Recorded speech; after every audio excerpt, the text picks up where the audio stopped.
कोई भी सपना साकार करने के लिए सबसे जरूरी है सही कोच का होना। चुनिए एजुकेशन राइज को और करे अपने board class 10th and 12th का सपना साकार। Download the app now. Hello everyone, education rise पर आप सभी का वेलकम। आज हम शुरू करने जा रहे हैं हिस्ट्री। क्लास 12th की हिस्ट्री का पहला चैप्टर है बच्चों। अध्याय फर्स्ट है ईंटें, मनके और अस्थियां, यानी हड़प्पा सभ्यता में हम ये टॉपिक पढ़ेंगे। इस टॉपिक के हम क्वेश्चन आंसर्स करने वाले हैं जो कि पाठ्य पुस्तक के आपके प्रश्न उत्तर हैं। इन प्रश्नों को हम अलग अलग 2-3 भागों में करेंगे। सबसे पहले तो जो आपके पाठ्य पुस्तक में पीछे जो प्रश्न उत्तर दिए हुए हैं आपको होमवर्क के रूप में भी करने पड़ेंगे, तो उन प्रश्न उत्तर को हम समझते हुए एक एक पॉइंट को हम समझते हुए उन्हें हल करेंगे। उसके अलावा फिर नेक्स्ट जो हमारी क्लास रहेगी उसमें हम जो इम्पोर्टेंट क्वेश्चंस हैं, अदर जो पाठ्य पुस्तक के अलावा जो इम्पोर्टेंट क्वेश्चन है जो आपकी परीक्षा में आ सकते हैं वो भी करेंगे और हम उसके एमसीक्यूज भी करेंगे। चलिए देखो, पहला प्रश्न दिया हुआ है। प्रश्न यहाँ पे दिया हुआ बच्चों पहला कि हड़प्पा सभ्यता के शहरों में लोगों को उपलब्ध भोजन सामग्री की सूची बनाइए। इन वस्तुओं को उपलब्ध कराने वाले समूहों की पहचान कीजिए। तो जहाँ तक बात है हड़प्पा सभ्यता की, हड़प्पा सभ्यता को सिंधु घाटी सभ्यता भी कहते हैं और इसे हड़प्पा सभ्यता भी कहते हैं। बात यह है कि वो जो लोग थे वो क्या भोजन करते थे, खाते क्या थे, और जो भोजन होता था उनका, वो भोजन उन्हें कहाँ से उपलब्ध होता था, वो भोजन उन्हें कौन उपलब्ध कराता था। तो अगर हम चैप्टर को आप ध्यान से समझिएगा, पढ़िएगा और हम आगे नेक्स्ट चैप्टर को भी क्लियर करेंगे, तो उसमें हमने देखा उनकी भोजन जो सामग्री है जो हम लिस्ट यहाँ पे अवेलेबल कराएंगे, वो भोजन उन्हें विभिन्न अलग अलग स्रोतों से प्राप्त होता था। तो देखो कि अगर हम हड़प्पा वासी के भोजन की बात करें तो हड़प्पा वासी अनेक प्रकार के खाद्यान्न का उपयोग करते थे। इसीलिए इनके भोजन में हमें विविधता दिखाई देती है। विविधता का मतलब ऐसा है कि वो कोई एक ही भोजन नहीं खाते थे। ऐसा नहीं था कि वो केवल अनाज खाते थे, ऐसा नहीं था कि वो केवल मांस खाते थे। मतलब विविधता थी उनके भोजन में। वो अनाज भी खाते थे, वो मांस का भी सेवन करते थे। तो इस तरीके से वो जो है उनका भोजन, हमें उनके भोजन में विविधता दिखाई देती है। क्यों? क्योंकि अनेक प्रकार के खाद्यान्न का उपयोग करते थे। वे शाकाहारी और मांसाहारी दोनों ही प्रवृत्ति के थे। तो ध्यान रखना है कि जो हड़प्पा वासी थे वो शाकाहारी भी थे और मांसाहारी भी थे। इनके भोजन में प्रमुख हैं, अब देखो अगर हम अनाजों की बात करें तो अनाज में क्या क्या खाते थे, वो गेहूं खाते थे, जौ था, दाल, सफ़ेद चना, बाजरा, चावल, तिल इत्यादि। तो ये तो इनका अनाज जो है वो उनकी खाद्यान्न सामग्री जो थी वो अनाज के रूप में। गेहूं उनका मुख्य और प्रिय आहार था। अब देखो यहाँ से छोटे छोटे प्रश्न जो बनेंगे वो यहाँ से बन सकते हैं कि हड़प्पा वासियों का सबसे प्रिय भोजन कौन सा था, मुख्य खाद्यान्न क्या था, तो वो था उनका गेहूं। इसके अलावा अगर हम मांसाहारी भोजन की बात करें तो भेड़, बकरी, भैंस, सूअर आदि के मांस का भी सेवन करते थे। तो दोनों चीजें ध्यान रखना है। शाकाहारी में क्या क्या चीजें हैं, मांसाहारी में वो किन किन पशुओं का मांस खाते थे। खुदाई में हमें जहां अनेक स्थानों से मछली पकड़ने के कांटे प्राप्त हुए हैं, वहीं अनेक मुद्राओं पर मछली के चित्र भी देखने को मिलते हैं। तो इससे क्या प्रतीत होता है, इससे ये प्रतीत होता है कि वो मछलियां भी खाते थे, मछलियों को पकड़कर उनका भी सेवन करते थे। तो एक ओवरऑल हमारे दिमाग में एक आइडिया आया कि जो हड़प्पा वासी थे वो जो है वो एक विविध प्रकार के भोजन करते थे। मांसाहारी, शाकाहारी, अनाज में क्या क्या चीज़ें खाते थे और मांस में किन किन पशुओं का शिकार करते थे। अब हम यहाँ पे एक लिस्ट देखेंगे, उस लिस्ट में हमें पता चलेगा, एक टेबल बनानी है आपको, क्योंकि देखो यहाँ पे लिखा हो ना, प्रश्न में जैसा पूछा जाता है वैसा आपको लिखना है कि एक सूची बनाइए, भोजन सामग्री की एक सूची बनाइए। तो चलिए अब हम सूची बनाते हैं। आप यहाँ पे देखेंगे ये एक टेबल है आपके सामने। आप इस तरीके से अगर परीक्षा में आता है तो आपको टेबल बना करके लिखना है ताकि पूरे में से पूरे आपको नंबर मिलेंगे। यहाँ पे लिखेंगे क्रम संख्या 1 2 3। उसके बाद आप यहाँ पे लिखेंगे आहार सामग्री और यहाँ पे लिखेंगे उपलब्ध कराने वाले समूह, यानी वो जो खाद्य सामग्री है, इस खाद्य सामग्री को उपलब्ध कराने वाले समूह कौन थे। तो सबसे पहले तो हम बात करते हैं पेड़ पौधों से प्राप्त उत्पाद, है ना, फल फ्रूट जो होते थे वो संग्राहक समुदाय, जो इकट्ठा करने वाले लोग होते थे, वहां से ये लेते थे। उसके बाद मांस और जो मछली होती थी वो आखेटक समुदाय, जो शिकारी लोग होते थे, थे, शिकार करने वाले लोग होते थे, वहां से प्राप्त करते थे। और मांस में किन किन पशुओं का मांस खाते थे हम पहले ही देख चुके हैं, ठीक है। फल फ्रूट हमने देख लिया।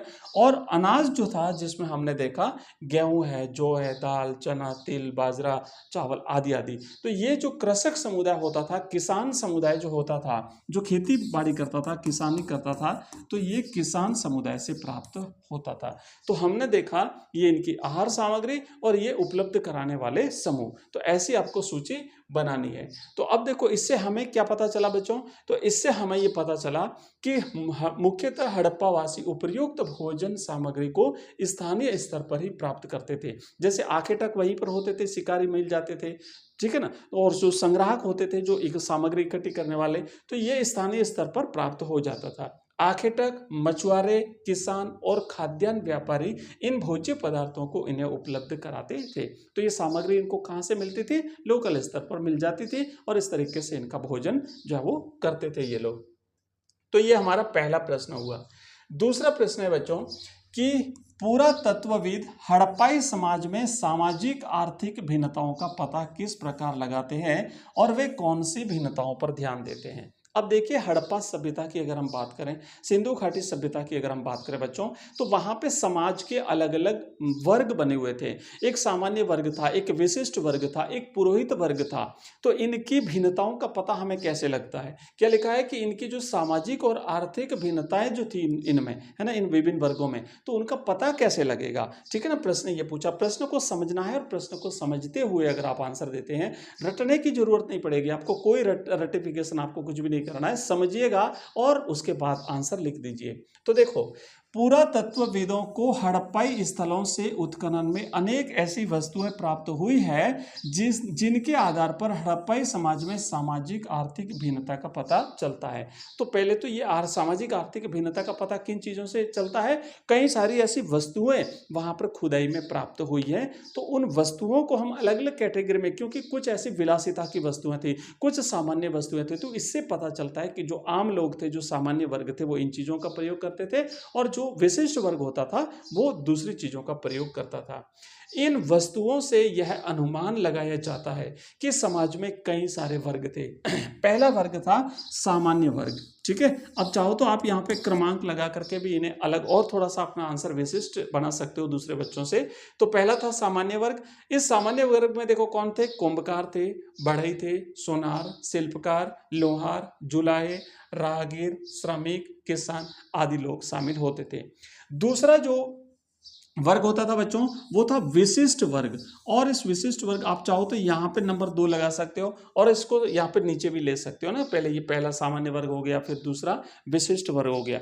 विशिष्ट वर्ग में कौन होते थे, राज कर्मचारी, जो राज कर्मचारी होते थे, साथ ही साथ जो सेनाधिकारी होते थे, ये लोग उसमें होते थे। तीसरा एक और वर्ग था, आप चाहो तो यहाँ पे पॉइंट लगा दीजिए, नंबर 3, वो था पुरोहितों का भी एक पृथक वर्ग रहा होगा।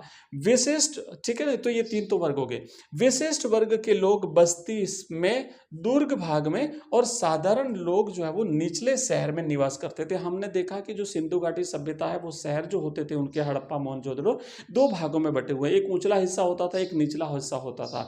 तो ऊंचे हिस्से में जो विशिष्ट वर्ग के लोग होते थे वो रहते थे, निचले भाग में सामान्य जनता रहती थी। इन्हें हम निम्नलिखित बिंदुओं के आधार पर समझ सकते हैं। तो आइए आगे देखते हैं। इन्हें हम समझने के लिए सामान्य वर्ग, विशिष्ट वर्ग को इस तरीके से हम समझेंगे। पहली बात तो ये थी कि अनेक स्थलों से बड़े मकान और राजप्रासाद जैसे भवन मिले हैं।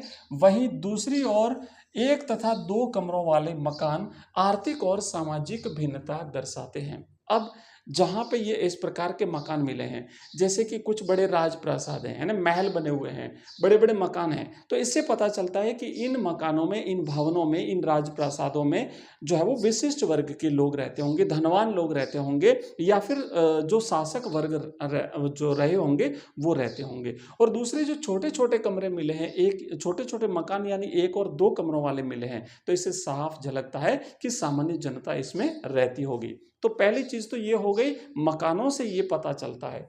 दूसरा क्या है, दूसरी चीज है कि खुदाई में अनेक स्थानों पर स्वर्ण, रजत, लाजवर्द और अन्य बहुमूल्य धातुओं के आभूषण प्राप्त हुए हैं। और मिट्टी और हाथी दांत के आभूषण भी प्राप्त हुए हैं। तो हम सीधा सीधा अनुमान लगा सकते हैं कि ये जब इस प्रकार की चीज़ें, सोना है, चांदी है ना, लाजवर्द है, बहुमूल्य मणियाँ प्राप्त हुई हैं, तो ये जो विशिष्ट वर्ग के लोग हुआ करते थे वही इनका इस्तेमाल करते होंगे, सामान्य जनता के बस की बात नहीं थी।